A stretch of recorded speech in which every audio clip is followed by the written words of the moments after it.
Ciao, sono Michele Righetti. Oggi facciamo la seconda parte del tutorial per suonare il brano numero 15 del Cesi Marciano. Si tratta di un trio in tonalità di La minore.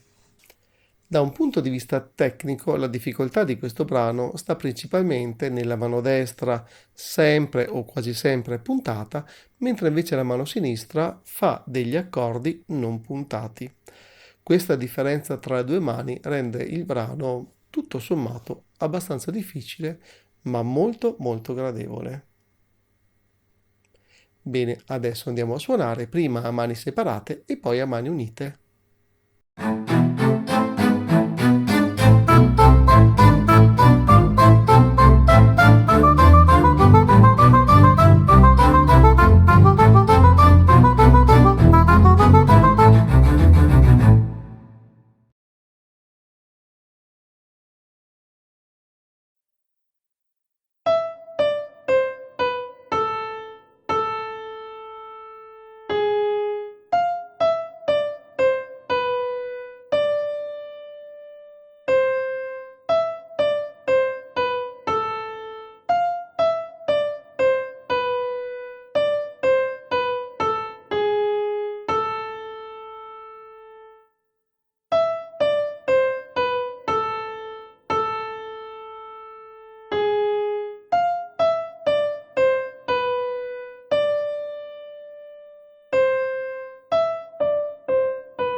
Se questo tutorial ti è piaciuto, lascia un like ed iscriviti al canale.